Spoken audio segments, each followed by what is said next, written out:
네, 오늘은 우리 누가복음 17번째 시간이죠. 우리 누가복음 6장 39절에서 49절에 있는 말씀 함께 보도록 하겠습니다. 누가복음 6장 39절에서 49절 가지고요. 제목은요, 내 말을 듣고 행하는 자, 내 말을 듣고 행하는 자라는 제목으로 함께 나누도록 하겠습니다. 우리 같이 한번 읽어볼까요? 네. 39절부터 49절까지 한번 같이 한번 읽어보겠습니다. 시작. 또 비유로 말씀하시되 맹인이 맹인을 인도할 수 있느냐? 둘이 다 구덩이에 빠지지 아니하겠느냐? 제자가 그 선생보다 높지 못하나 무릇 온전하게 된 자는 그 선생과 같으리라. 어찌하여 형제의 눈 속에 있는 티는 보고 내 눈 속에 있는 들보는 깨닫지 못하느냐? 너는 내 눈 속에 있는 들보를 보지 못하면서 어찌하여 형제에게 말하기를 형제여 나로 내 눈 속에 있는 티를 빼게 하라 할 수 있느냐? 외식한 자여 먼저 내 눈 속에서 들보를 빼라. 그 후에야 내가 밝히 보고 형제의 눈 속에 있는 티를 빼리라. 못된 열매 맺는 좋은 나무가 없고 또 좋은 열매 맺는 못된 나무가 없느니라. 나무는 각각 그 열매로 아나니 가시나무에서 무화과를 또는 찔레에서 포도를 따지 못하느니라. 선한 사람은 마음에 쌓은 선에서 선을 내고 악한 자는 그 쌓은 악에서 악을 내나니 이는 마음에 가득한 것을 입으로 말함이니라. 너희는 나를 불러 주여 주여 하면서도 어찌하여 내가 말하는 것을 행하지 아니하느냐? 내게 나와 내 말을 듣고 행하는 자마다 누구와 같은 것을 너희에게 보이리라.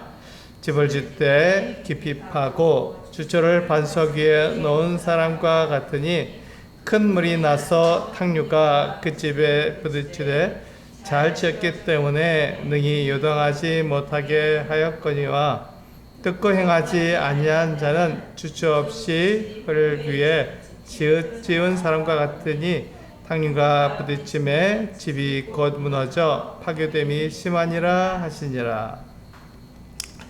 네, 우리 누가복음 17번째 시간에는요, 우리가 잘 알고 있는 내용들을 말씀하고 있습니다. 그런데 우리가 이 말씀에서 우리가 분명히 알고 넘어가야 하는 것은 예수님께서 왜 이 말씀을 그 바리새인과 서기관들에게 말씀하셨냐 하는 것입니다. 왜 예수님께서 이 말씀을 서기관과 바리새인들에게 하셨냐 하는 것이죠. 여기서 보면 이것을 39절에 보면 비유로 말씀하셨다고 되어 있습니다. 비유. 그러니까 우리가 비유로 말씀하시는 것에는 두 가지 이유가 있습니다. 첫 번째는 예수님께서 뭐라고 말씀하신지를 알아듣는 사람이 있습니다. 이 알아듣는 사람에게는 비유로 말하는 것이 더 확실하게, 더 정확히 알 수 있는 것 같은 말이 됩니다.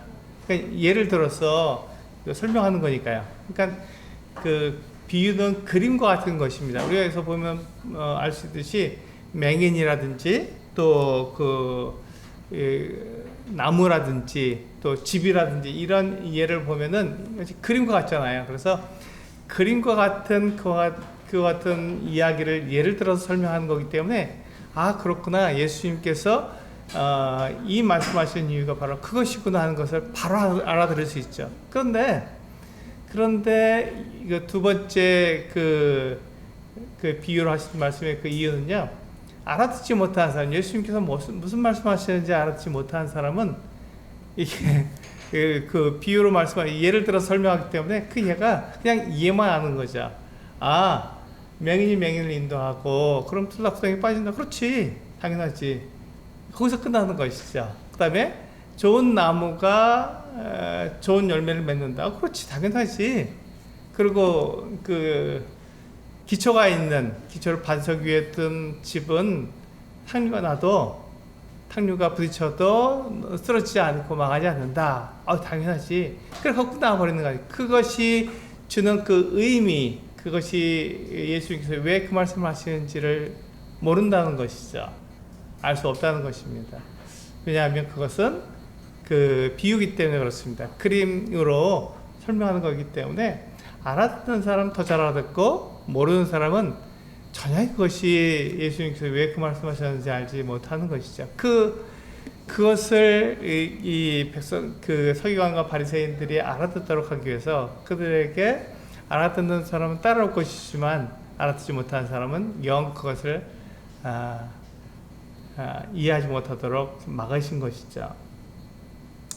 그래서 예수님께서는 지금 요 말씀을 하실 때 비유로 말씀하셨습니다. 그림처럼 말씀하신 거죠. 그래서 누군지 알아들을 수 있도록 이렇게 말씀하셨지만 그러나 사람들이 예수님의 말씀을 따르지 않았을 때, 그들 마음속에 그것을 두지 않았을 때 그들은 헤맬 수밖에 없는 것이죠. 그래서 오늘 제목은 내 말을 듣고 행하는 자라는 제목입니다.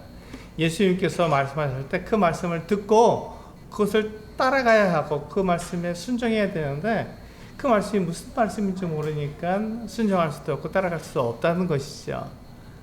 그래서 이제 예수님께서 오늘 그 비유로 말씀하실 때 그 비유가 무슨 의미인지 내가 알아들을 수 있어야 한다 이렇게 말씀을 드리겠습니다. 오늘 그 6장의 마지막 부분은요 셋으로 나눠서 우리가 볼 수 있습니다. 39절에서 42절까지 있는 말씀을 통해서 우리가 첫 부분으로 나눠볼 수 있고요. 43절에서부터 그 다음에 45절까지 두 번째 부분으로 나눠볼 수 있습니다. 세 번째는 46절에서 49절까지 이렇게 셋으로 나누어서 볼 수 있습니다. 첫 번째 부분을 보면요, 39절부터 42절까지 보면은 여기서는 이제 맹인에 대해서 말씀하고 있습니다. 앞을 보지 못한 사람들에 대해서 말씀하고 있는 것이죠. 근데 우리가 잘 알고 있듯이 앞을 보지 못하는 맹인은 다른 맹인을 인도할 수가 없습니다. 맹인이 맹인을 인도하면 어떻게 되죠? 둘 다 구덩이에 빠질 수밖에 없습니다. 이건 당연한 건 아니겠습니까? 이스라엘의 그 지형을 이렇게 보시면요, 지금처럼 이렇게 아스팔트가 깔려 있고 이게 좋은 땅이 아닙니다. 평탄한 땅이 아니라 굉장히 울퉁불퉁하고 바위도 많고 돌도 많은 곳입니다. 그 당시에는 그냥 있는 그대로 썼기 때문에 사람들이 다니면서 다져지는 그런 길이었기 때문에 이게 그렇게 우리가 생각하는 것만큼 이렇게 평탄한 그런 길이 아니었습니다. 그래서 맹인이 길을 가기 굉장히 어려웠죠. 그래서 맹인은 눈을 뜬 사람이 앞에 뭐가 있다는 것을 알려주듯이 그렇게 눈을 뜬 사람의 팔을 붙잡고 같이 가야 합니다. 그래야만 그 구덩이에 빠지지도 않고 또 바위에 채여서 넘어지도 않기 때문에 맹인은 반드시 눈을 뜬 사람을 함께 가야 하는 것이죠. 그런데 오늘 말씀해 보시면 예수님께서 뭐라고 말씀하셨냐면 맹인이 맹인을 인도한다 이렇게 말씀하고 있습니다. 맹인이 맹인을 인도하면 어떻게 됩니까? 둘 다 구덩이에 빠질 수밖에 없습니다. 근데 왜 이런 말씀을 하시나요? 예수님께서 왜 맹인이 맹인을 인도한다는 말씀을 하셨을까요? 왜 이런 말씀하셨을까요? 그것은 이 하나님의 말씀을 잘 알아듣지 못한 사람이, 확실하게 알지 못한 사람이 다른 사람에게 말을 한다는 것입니다. 그렇게 되니까 둘 다 엉뚱한 곳으로, 하나님이 없는 곳으로 갈 수밖에 없다는 것이죠. 우리가 이 말씀을 보게 되면요, 우리가 39절부터 42절까지 쭉 말씀을 보면은 행위에 대해서 말씀하고 있잖아요. 어떤 행동하는 것들, 행위에 대해서 말씀하고 있습니다. 그런데 우리가 행위가 필요 없을까요? 어떻게 생각하세요? 우리가 행위가 필요 없이 그냥 믿기만 하면 될까요? 그렇지 않습니다. 행위가 반드시 필요합니다. 근데 행위는 믿음을 그대로 나타내는 것이어야 됩니다. 믿음으로 말미암아서 믿음에 의해서 행위가 나타나야 되는 것이지, 행위를 통해서 믿음을 나타내려고 하면 안 됩니다. 이것이 거꾸로 될 수는 없다는 것이죠.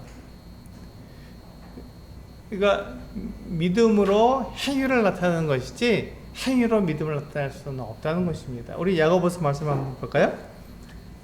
여기 손을 넣으시고 우리 뒤에 보시면 야고보서가 있습니다. 그래서 히브리서 뒤에 야고보서 2장 18절입니다. 야고보서 2장은 바로 이 행위에 대해서 여러 가지로 말씀하고 있어요. 이 행위를 우리가 오해하지 않기를 바랍니다. 우리 18절을 같이 한번 읽어보시고 설명을 드리도록 하겠습니다. 야고보서 2장 18절입니다. 잠깐만요. 야고보서 2장 여기 있습니다. 18절 시작. 어떤 사람은 말하기를 너는 믿음이 있고 나는 행함이 있으니 행함이 없는 내 믿음을 보이라. 나는 행함으로 내 믿음을 내게 보이라 하리라. 이렇게 말씀하고 있습니다. 그러니까 여기서 보시면 맨 마지막에 나는 행함으로 내 믿음을 내게 보이라 이렇게 되어 있습니다. 그러니까 이 사람이 야고보는 뭘 말하고 있냐면 지금 그가 믿음을 가지고 있는데 그 믿음을 행위로 나타낸다는 것이죠. 그의 믿음을 행위로 나타내 보여주고 있다는 것입니다. 그런데 거꾸로 그냥 이 사람은 믿음이 있다고 말만 하고 행함이 없는 거예요. 그냥 거기서 문제가 생긴다고 말씀하고 있는 것입니다. 야고보는 거기에 대해서 얘기하고 있는 것이죠. 나 믿음이 있어. 근데 그 믿음은 우리 눈에 보이나요? 믿음은 눈에 보이지 않습니다. 믿음은 눈으로 보는 것이 아니잖아요. 믿음은 눈으로 보이지 않고 행함이 우리 눈으로 보입니다. 그래서 나 믿음이 있어 라고 말할 때 그 믿음이 있는지 없는지 우리는 알 수 없어요. 왜냐하면 그 믿음은 눈에 보이는 것이 아니기 때문에 그 사람의 마음으로 이루어지는 거기 때문에 그 믿음을 볼 수가 없어요. 그래서 믿음을 어떻게 알 수 있습니까? 그 사람이 어떻게 행동하는지를 보고 그 사람에게 믿음이 있는지 그렇지 않은지를 알 수 있는 것이죠. 그러니까 그 사람에게 있는 믿음을 무엇으로 나타낸다고요? 행함으로 나타낸다고요. 그런데 내가 이렇게 행하니까 나에게 이와 같은 믿음이 있어 라고 말하는 것은 잘못된 것입니다. 거꾸로 될 수는 없어요. 근데 이것이 구분하기가 굉장히 어렵잖아요. 우리가 행함으로 내 믿음을 나타내는 것인지 행함으로 행위로 말미암아서 그 사람의 믿음을 행위로 나타내는 것인지 우리가 구분하기가 굉장히 어렵습니다. 그래서 행위를 통해서 그 사람의 믿음을 나타내는 것인지 구분하기 어려운 것이죠.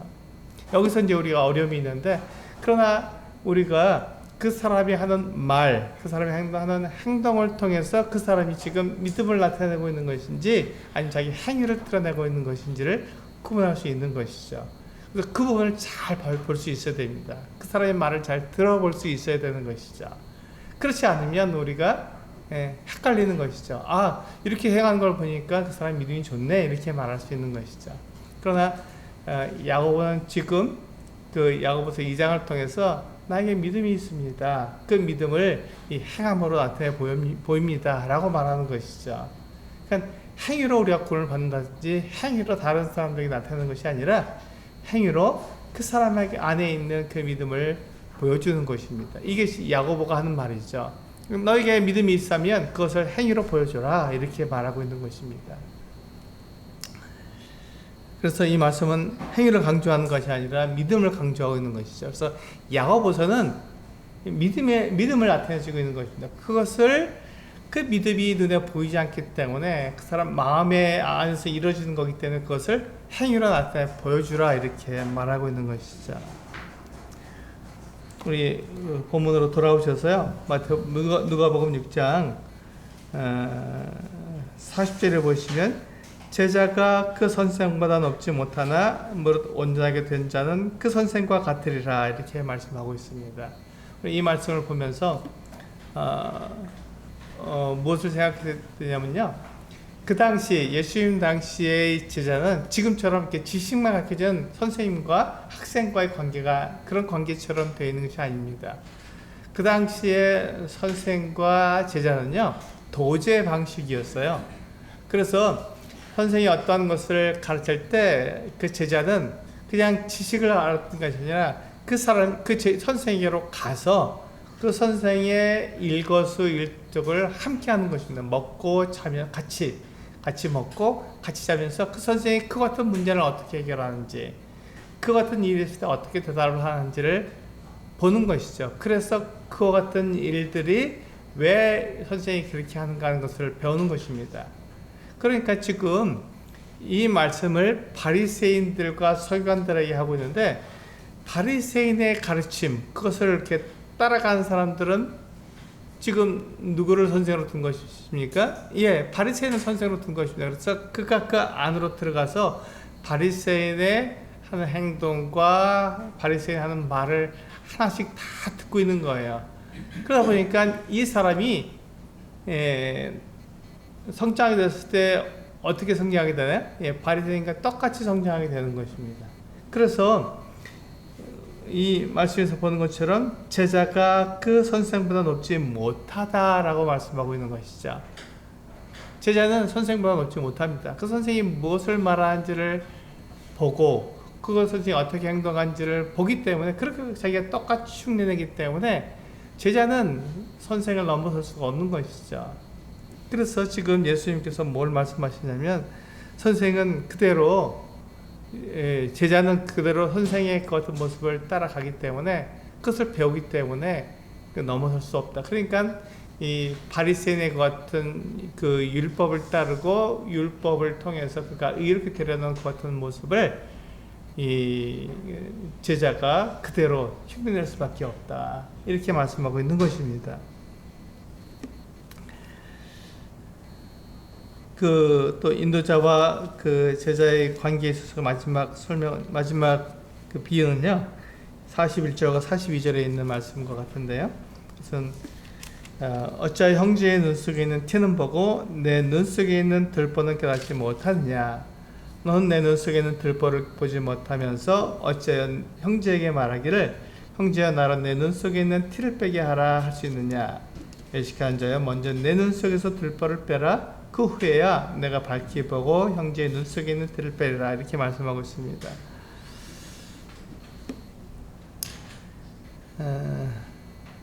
이 티는 어떤 이렇게 작은 것이잖아요.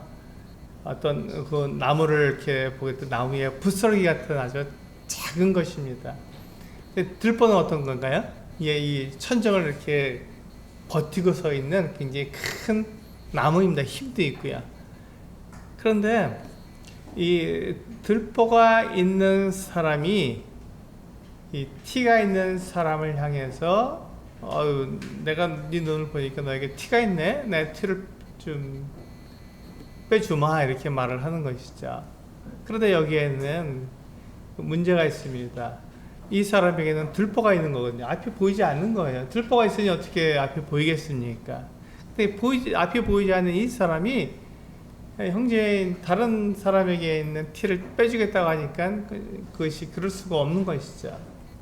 사람은요, 누구든지 다 그 잘못과 실수가 있습니다. 사람은 연약하고 제한된 존재이기 때문에 사람은 누구나 다 이와 같이 티도 있고요, 또 들보도 있고, 사람은 누구에든지 다 잘못이 있고 실수가 있습니다. 그 누구도 예외가 없어요. 똑같습니다.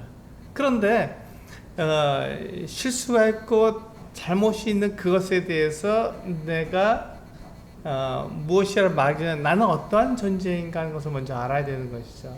나는 어떠한 사람인가 하는 것을 알아야 됩니다. 지금 여기서 바리새인과 서기관은 어떤 사람이었냐면요, 하나님이 계신데 하나님을 떠난 사람들입니다.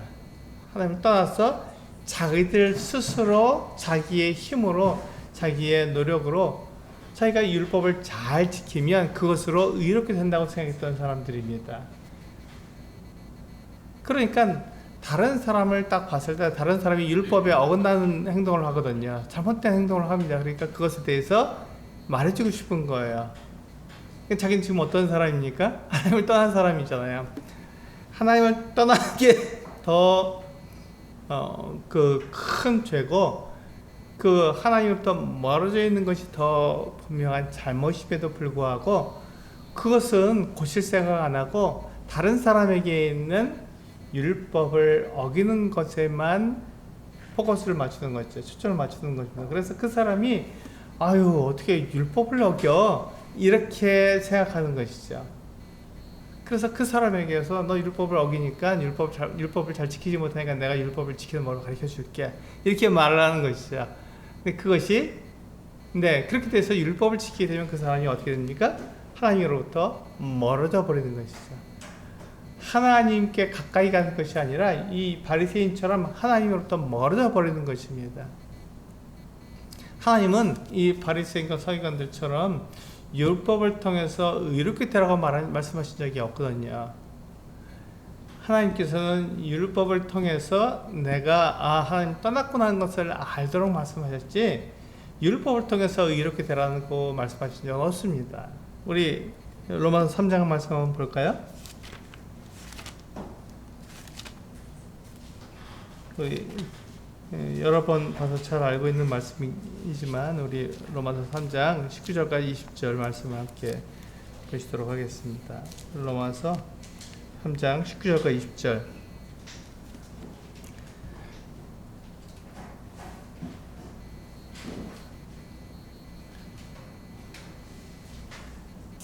로마서 3장 19절과 20절은 율법에 대해서, 율법의 행위에 대해서 말씀하고 있잖아요. 같이 한번 읽어보겠습니다. 시작. 우리가 알거니와 무릇 율법이 말하는 바는 율법 아래에 있는 자들에게 말하는 것이니 이는 모든 입을 막고 온 세상으로 하나님의 심판 아래에 있게 하려 함이라. 그러므로 율법의 행위로 그의 앞에 의롭다 하심을 얻을 육체가 없나니 율법으로는 죄를 깨달음이니라. 그렇습니다. 죄가 뭘까요?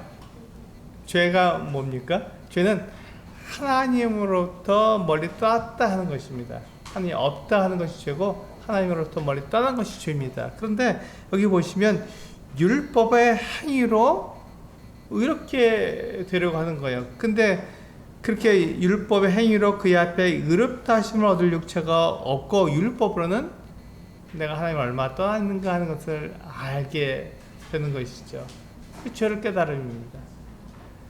그러니까 내가 내 자신을 봤을 때, 나는 하나님으로부터 이만큼 떨어졌구나, 나는 하나님으로부터 떨어진 사람이네 라는 것을 자백하게 되는 것이죠. 그걸 깨닫게 되는 것입니다. 그것을 모르면 그 율법을 내가 따르는 것, 율법을 지켜 행하는 것이 어리석게 되는 것입니다. 그 율법을 올바르게 사용하지 못하는 것이죠. 그래서 우리가 율법은 분명하게 우리들에게 말씀해 주고 있는 것은 내가 하나님을 얼마나 떠난지를 알도록 하기 위해서, 그렇게 하기 위해서 율법을 우리에게 주신 것이, 율법을 통해서 내가 하나님 없이도 내 스스로가 의롭게 되고, 하나님 없이도 내 힘으로 내가 의롭게 될 수 있도록 만들어주는 것이 율법이 아니라는 것입니다. 그래서 우리가 율법을 바르게 알아야 되는 것이죠. 그런데 이 바리새인과 서기관들은 율법을 지켜서 하나님 앞에 의롭게 되려고 했던 거예요. 그러다 보니까 그들이 율법을 어기는 사람들, 자기들 봤을 때 잘못하는 사람들, 실수한 사람들을 보고 답답해했던 것이죠. 그렇게 하면 안 되는데, 이렇게 하는 게 옳은데 라고 생각했던 것이죠. 그래서 그 사람들에게 얘기해 주는 것입니다. 이렇게 해야 율법을 잘 지킬 수 있어, 이렇게 얘기해 주는 것이죠. 근데 그것은 내가 의롭게 되는 것이 아니라 하나님을 떠나는 방법을 알려주는 것이죠. 하나님 없이 내가 의롭게 되는 방법을 알려주는 것이죠. 그것이 옳은 방법이 아니라는 것입니다. 그렇게 가르쳐 주시면 안 되는 것이죠. 그래서 예수님께서 뭐라고 말씀하시냐면, 그러니까 먼저 너희 눈에 있는 들보를 빼내어라, 이렇게 말씀하고 있는 것이죠. 내 눈에 있는 들보가 빠져야만, 내가 하나님으로부터 얼마큼 떨어졌는지를 알아야만 그 사람에게 올바르게 율법을 가르쳐 줄 수 있는 것입니다. 그런데 그렇게 하지 않으면 우리가 하나님의 말씀을 잘못 사용하는 것입니다. 그러니까 예수님께서 지금 이 말씀하신 이유가 뭐냐면요, 우리 본문으로 돌아오셨어요. 이 말씀하신 이유가 뭐냐면, 예수님의 그 말씀, 예수님께서 가르쳐 주시는 것들을 알라고 하는 것입니다. 그리고 그것을 뿐만 아니라 그것을 알았다면 그렇게 행하라는 것이죠. 그것이 예수님께서 우리들에게 가르쳐주는 말씀입니다. 그런데 이 바리새인들은 그것이 아니다.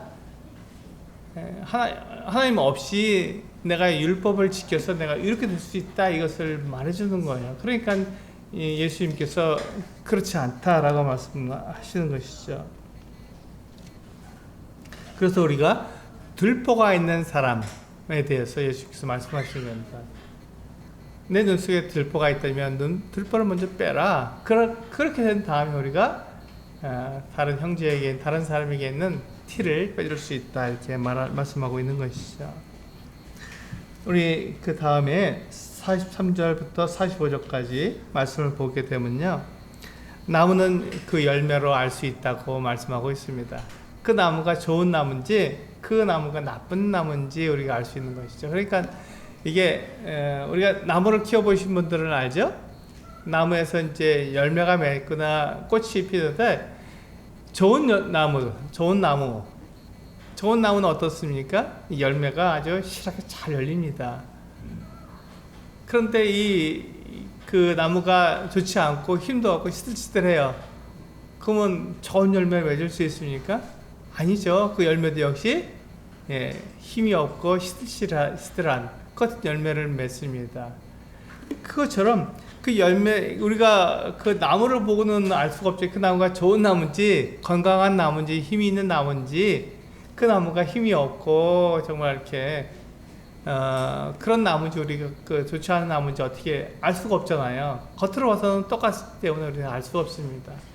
근데 그 나무를 알 수 있는 것은 열매를 통해서 알 수 있다라고 말씀하고 있는 것이죠. 열매가 좋으면 그 나무도 건강하구나, 열매가 좋지 않으면 그 나무도 좋지 않구나 하는 것을 알 수 있습니다.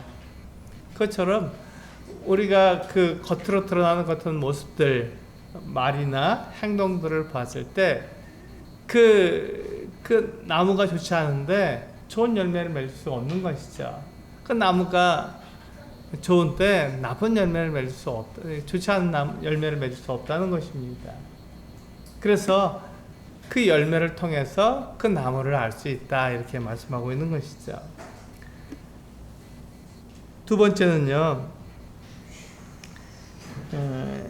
이 44절에 보시면 나무는 각각 그 열매로 하나니 가시나무에서 무화과를 또는 찔레에서 포도를 따지 못한다, 이렇게 말씀하고 있잖아요.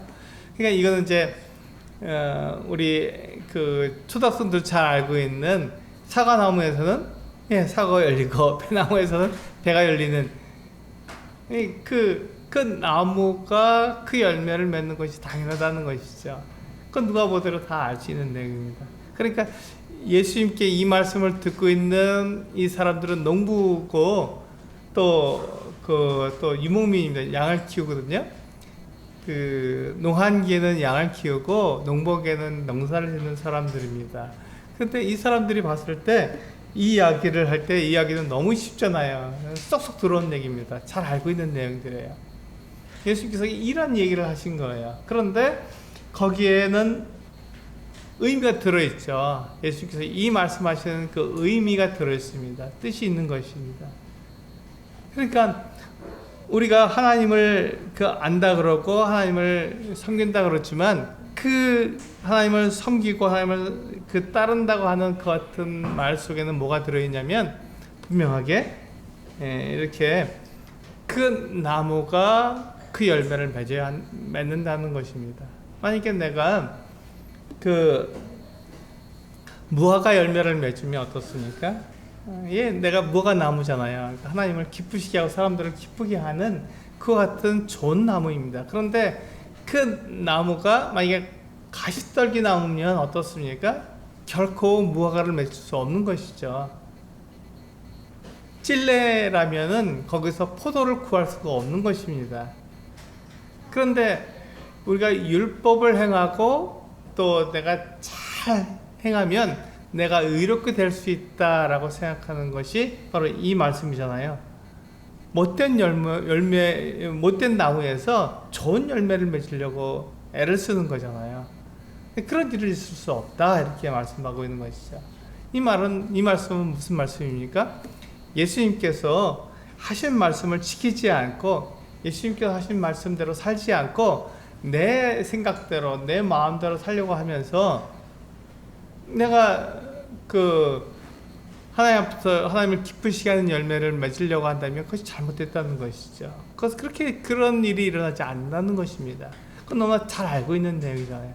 그런데 사람은 그렇게 하려고 하는 것이죠. 내가 잘못된 그 삶을 살고 내가 내 마음대로 살고 예수 그리스도 하나님 없이 내 마음대로 살지만 그러나 열매는 좋은 열매를 맺고 싶은 거예요. 의로운 열매를 맺고 싶고 하나님께서 나를 기뻐하시는 그 같은 열매를 맺고 싶은 거예요. 그러면서 내 삶은 어떻게 되느냐? 예수님께서 하신 말씀과 저랑 상관없이 내 마음대로 살고 있는 거거든요. 그렇게 됐을 때 그것이 과연 그런 열매를 맺을 수 있느냐라고 말씀하고 있는 것입니다. 우리 45절에서 보면요 이렇게 말씀하고 있잖아요. 그 말씀을 예를 들어서 설명하신 다음에 조금 더 사람들이 잘 알아들을 수 있도록 더 근접하게 말씀하십니다. 그래서 45절을 보면요, 선한 사람은 마음에 쌓은 선에서 선을 내고 악한 자는 그 쌓은 악에서 악을 내나니 이는 마음에 가득한 것을 입으로 말함이니라, 이렇게 말씀하고 있잖아요. 그래서 그 사람이 무슨 말을 하는지 또 무슨 행동을 하는지를 보면 그 사람이 어떤 사람인지가 분명히 드러나는 것이죠. 그래서 우리는 그것을 통해서 그 사람이 어떤 사람이라는 것을 금방 알 수 있는 것입니다. 그래서 이 말씀을 보게 되면은 우리가 알 수 있잖아요. 그 사람이 하나님의 말씀, 예수 그리스도의 말씀을 지키는지 지키지 않는지 알 수 있는 거예요. 그래서 그 사람이 선한 사람인지 악한 사람인지 금방 알 수 있는 것이죠. 그런데 이 사람이 그와 같은 삶을 살면서도 열매는 좋은 열매를 맺고 싶은 거예요. 내 마음대로 살면서 열매는 좋은 열매를 맺고 싶어 하는 것이죠. 그렇게 될 수 없다, 이렇게 말씀하고 있는 것입니다. 우리 마가복음 7장에서 한번 보실까요? 마가복음 7장 21절에서 23절까지 있는 말씀을 보시면 우리의 마음에 얼마나 악한 것들이 들어있는지가 잘 나와 있습니다. 네, 마가복음 7장 21절에서 23절에 있는 말씀을 함께 읽어보시겠습니다.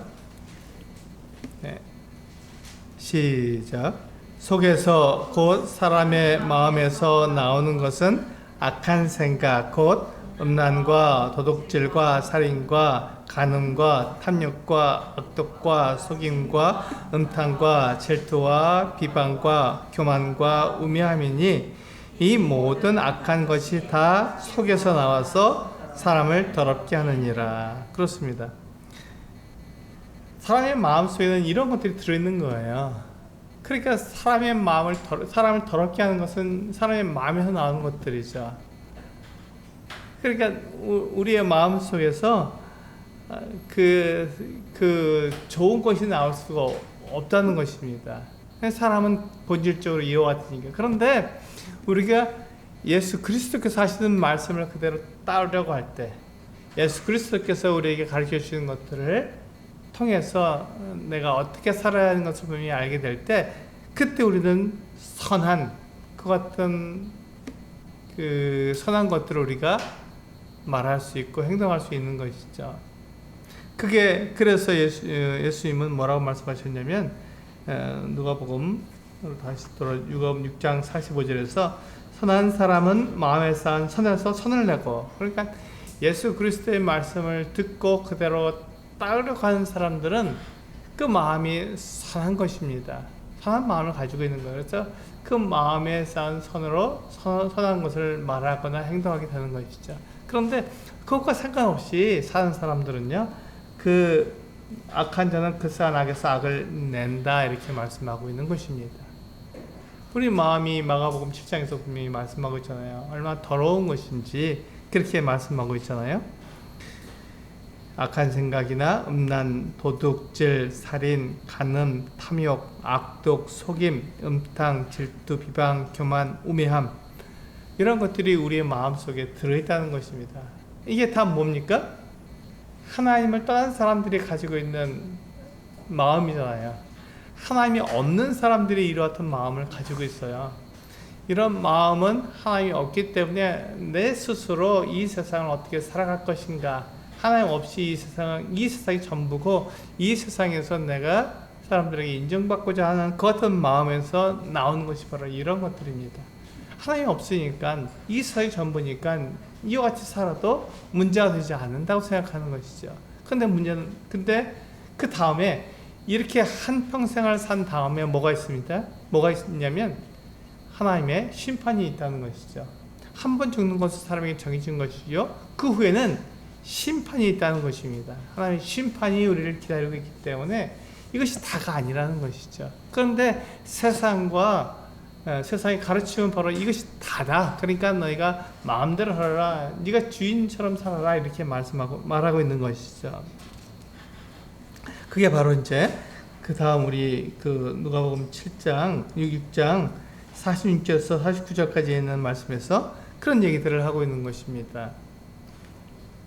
예수님께서 이제 그 사람들에게 이와 같은 비유로 말씀하시면서 구체적으로 사람들에게 이야기해 주고 있습니다. 뭐라고 말씀하고 있냐면요, 46절에 너희는 나를 불러 주여 주여 하면서도 어찌하여 내가 말하는 것을 행하지 아니하느냐, 이렇게 말씀하고 있습니다. 우리가 예수님을 주라고 부르잖아요. 근데 예수님을 알지 못하는 사람들은 예수님을 주라고 부르지 않습니다. 그러니까 이 말씀은 예수님을 아는 사람들에게 하는 말씀이에요. 그러니까 우리들도 거기에 해당되는 사람들이죠. 예수님을 우리가 주라고 부르니까, 주라는 말은 주인이다, 또 왕이다, 또 더 나아가서 하나님이다, 이렇게 말하는 것입니다. 그러니까 이 주라는 말은요, 세 가지 의미가 있는데, 그것은 주인이다, 나의 주인이십니다, 또 나의 왕이십니다, 나의 하나님이십니다, 이렇게 말하는 것이 주라는 말이 가지고 있는 의미입니다. 그렇다면 이 세 가지가 다 예수님께 다 해당되잖아요. 예수님 나의 주인이 맞잖아요. 내 주인이십니다. 예수님 나의 왕이십니다. 예수님 나의 왕이시죠. 그래서 그분이 명령하시면 그대로 따르는 것이 우리들의 삶입니다. 예수님은 나의 하나님이십니다. 그래서 예수님께서 나를 지으셨고 나를 만드셨을 뿐만 아니라 나에게 뜻을 두고 계시고 나에게 계획을 가지고 계시다는 것이죠. 그래서 예수님께서 하시는 말씀이 진리고 그대로 우리는 따라 살아야 합니다. 그래서 너희는 나를 불러 주여 주여 하면서도, 여기까지는 우리가 맞는데 그 다음이 문제죠. 어찌하여 내가 말하는 것을 행하지 아니하느냐. 예수님이 주인이시고 왕이시고 하나님이신 것은 맞는데, 그렇다면 내가 한 말을 따라야 하지 않느냐. 내가 주인이라면 너희는 종이니까 내 말을 들어야 하고, 내가 왕이면 너희는 신하기 때문에 내 말을 들어야, 내가 하나님이면 너희는 사람이기 때문에 내 말을 들어야 하는데 왜 내 말을 듣지 않느냐, 니들 하고 싶은 대로 하느냐, 이렇게 말씀하고 있는 것이죠. 그래서 47절을 보면은 내게 나와 내 말을 듣고 행하는 자마다 누구와 같은 것을 너희에게 보이리라. 그래서 예수님께서 이 집을 짓는 건축자의 이해를 다시 들어주고 있습니다. 이 건축자가 어떤 건축자냐면, 이제 집을 지었는데 깊이 팝니다. 깊이 파서 그 밑에 바위가 나올 때까지 깊이 파는 거예요. 그래서 바위가 나오면 그 바위가 기초가 돼서 그 위에다가 기초를 만들어 놓고 그 위에 집을 짓습니다. 그러니까 이 사람은 집을 어떻게 짓느냐가 중요한 게 아니라 어디에다가 집을 짓느냐가 중요한 것이죠. 그런데 그 다음 사람을 보면요, 48절에 보면은 듣고 행하지 아니한 자는 추추 없이, 그러니까 주초를 깊이 팔리다 보니까 이게 귀찮거든요. 힘들거든요. 돈도 많이 들잖아요. 바위를 찾을 때까지 계속해서 기초를 파내려가야 되니까 어렵죠. 그러니까 그냥 그 주초 없이 기초를 놓지 않고 그냥 흙 위에다가 집을 지는데 더 관심을 가진 것입니다. 그런데 그렇게 해서 집을 딱 지어놓으니까 똑같이 보이잖아요. 바위 위에 기초를 넣은 사람이 지은 집이나 기초 없이 그냥 집을 지은 사람이 겉으로 볼 때는 똑같습니다. 같아요. 비슷합니다. 그런데 문제는 뭐냐면 그 탕류가 났을 때, 비가 많이 와서 물이 많이 불어갖고 탕류가 집에 부딪혔을 때, 그때 문제가 생기는 것입니다. 어려움이 오고 고난이 오고 힘든 게 왔을 때, 그때 그 사람에게 있는 믿음이 진짜인지 아닌지가 드러나는 것이죠. 기초를 바위에 넣은 그 집은 탕류가 와서 부딪혀도 기초를 그 바위에 넣었기 때문에 무너지지 않습니다. 물론 탕류가 부딪히면 어떻게 되죠? 흔들리죠. 당연히 흔들립니다. 당연히 어려움이 있어요. 그것을 부인한 것이 아닙니다. 그냥 그 바위 위에 기초를 놨기 때문에 흔들리지도 않아. 이것은 잘못된 말이죠. 그렇지 않습니다. 탕류가 와서 부딪히면은, 큰 물이 와서 부딪히면 당연히 집도 흔들리죠. 근데 문제는 뭐냐면, 흔들려도 바위 위에 기초를 놨기 때문에 무너지지 않고 잘 그것을 견뎌낸다는 것입니다. 그런데 기초 없이 집을 멋지게 지었습니다. 근데 거기에 큰 물이 와서 부딪히면 어떻게 될까요?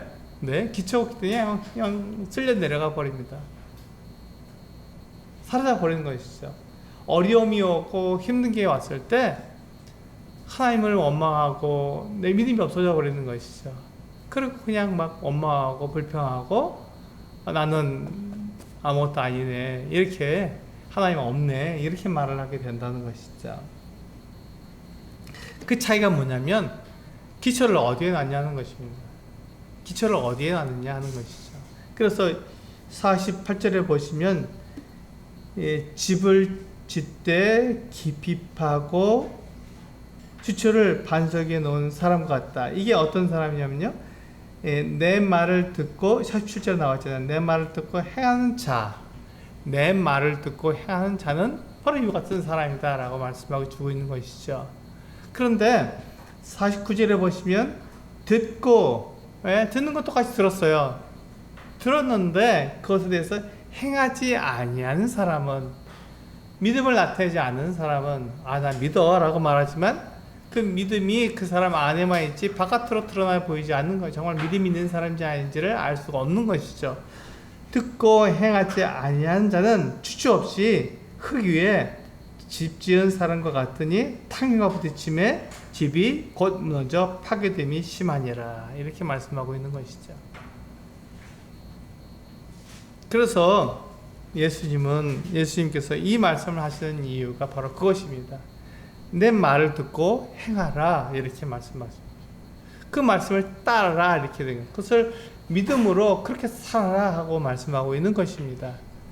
그런데 예수님께서 하시는 말씀은 하나님의 말씀이잖아요. 그래서 그것이 변함이 없고 완전하게 이루어집니다. 그런데 그 말씀은 진리 가운데 있고 정직하기 때문에 이 세상의 가르침과는 다릅니다. 세상의 가르침은요, 네 마음대로 살아, 네가 주의잖아, 사람들한테 인정받고 그렇게 살아, 내가 높이 돼서 살아, 이렇게 말하고 있기 때문에 그것이 다른 거예요. 예수님은 예수님께서 하신 말씀을 우리가 따르면은 때로는 세상과 다른 삶을 살 수도 있습니다. 물론 세상하고 우리가 세상이 말하는 것과 같은 삶을 살 수도 있지만, 그러나 그렇지가 않다는 것이죠. 예수님은 하나님이시기 때문에 세상과는 다릅니다. 그래서 진리이시고 하나님이신 그 예수님께서 하신 말씀을 우리가 따르게 되면은 세상에서 우리가 세상과 다른 삶을 살 수밖에 없게 되는 거예요. 그렇게 되었을 때 세상은 우리를 어리석은 자, 미련한 자, 지혜 없는 자, 이렇게 말을 하기가 쉽죠. 그런데 문제는 뭐가 있냐면 이 어려운 일들, 탕류가 부딪혔을 때 그것이 그 탕류를 이겨내느냐 그렇지 않느냐가 그 믿음을 드러내준다는 것입니다. 그 어려움이 왔을 때 그 어려움을 이겨내는 것이죠. 예수 그리스도를 믿는 믿음으로 예수 그리스도께서 하신 말씀을 그대로 순종했기 때문에 그에게 어려움이 오고 그에게 힘든 일이 생겨도 그것을 이겨낼 수 있다는 것입니다. 왜냐하면 그 예수님의 말씀이 진리이기 때문에 그렇습니다. 근데 진리를 따르지 않고 내가 그 하고 싶은 대로 진리가 아닌 비진리를 따라서 살게 되면요, 그 비진리가 나에게 올무가 되는 것이죠. 그것이 어려움이 되는 것입니다. 그래서 결국 내가 어려움이 생겼을 때 망하게 되는 것입니다.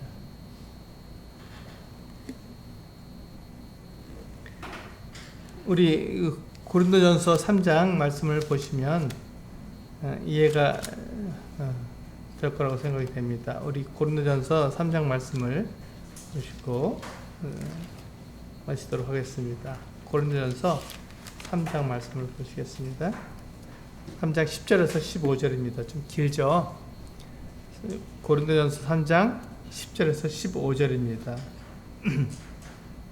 네, 같이 한번 읽어보시겠습니다. 고린도전서 3장 10절에서 15절 시작. 내게 주신 하나님의 은혜를 따라 내가 지혜로운 건축자와 같이 터를 닦아둠에 다른 이가 그 위에 세우나 그러나 각각 어떻게 그 위에 세울까를 조심할지니라. 이 닦아둔 것 외에 능히 다른 터를 닦아둘 자가 없으니 이 터는 곧 예수 그리스도라. 만일 누구든지 금이나 은이나 보석이나 나무나 풀이나 짚으로 이 터 위에 세우면 각 사람의 공적이 나타날 터인데 그날이 공적을 밝히리니 이는 불로 나타내고 그 불이 각 사람의 공적이 어떠한 것을 시험할 것임이라. 만일 누구든지 그 위에 세운 공적이 그대로 있으면 상을 받고 누구든지 그 공적이 불타면 해를 받으리니 그러나 자신은 구원을 받되 불 가운데서 받은 것 같으리라. 그렇습니다.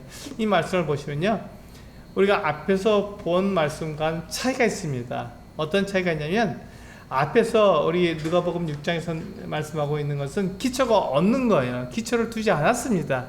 기초 없는 그 집은 무너지고 어려움과 고난이 왔을 때 무너지고 완전히 망해버린다는 것이죠. 그런데 이 고린도전서 3장에 있는 이 건축자는요, 기초가 똑같습니다. 기초는 예수 그리스도 위에 기초를 세우는 거예요. 그러니까 이 기초 없는 그 집을 짓는 사람과 기초가 똑같지만 어떤 재료로 짓는가 하는 것은 서로 다른 내용을 말하고 있는 것이죠. 기초도 같기 때문에 이 두 번째 고린도전서에 있는 이 그 건축자는 어떤가요? 망하지 않는다는 것입니다. 언제 망하지 않아요. 그래서 15절에 보시면 누구든지 그 공적이 불타면, 그러니까 올바른 재료로 쓰지 않았죠?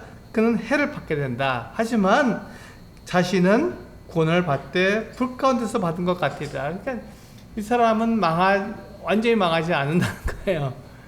무너지지 않는다는 것입니다. 그 집은 기초가 분명하기 때문에 문제가 되지 않는다는 거예요. 그러나 그 위에 지은 집의 재료가 나무나 풀이나 짚으로 지었기 때문에 다 불타서 사라져 버릴 것이고 남는 건 기초밖에 안 남는 것이죠. 그러니까 이 사람은 망하지는 않지만, 무너지지는 않지만, 그러나 집은 없다 이렇게 말씀하고 있는 것입니다. 아무 공적이 없다 이렇게 말씀하고 있는 것이죠. 그러나 우리가 그 누가복음 6장에서 오늘 본문 마지막에서 말씀하고 있는 건 이 6장 49절에서 말씀하고 있는 이 사람은요, 어떤 사람입니까? 기초가 없는 사람입니다. 아예 예수 그리스도의 말씀 위에 놓지 않았기 때문에 이 사람 기초가 없기 때문에 이 사람 완전히 무너져 버리고 이제 완전히 망해버리는 것이죠. 남아있지 않습니다. 기초가 없기 때문에 남아있지 않습니다. 이런 차이를 보여주고 있는 것이죠. 그래서 우리가 분명해서 알 수 있는 것이 무엇입니까? 예수 그리스도의 말씀을 듣고 행해야 한다는 것입니다. 오늘 말씀의 제목처럼 예수 그리스도의 말씀을 듣고 행해야만 그가 살아남는다는 것이죠. 근데 그 말씀을 듣고도 행하지 않으면 망하게 된다는 것입니다. 그래서 우리가 배울 수 있는 것은요, 내 삶의 모든 상황을 예수 그리스도의 말씀 위에 둬야 한다는 것입니다. 내 모든 삶의 상황들 예수 그리스도의 말씀 위에 두어야 한다는 것입니다. 그렇지 않으면 망하게 된다는 것이죠.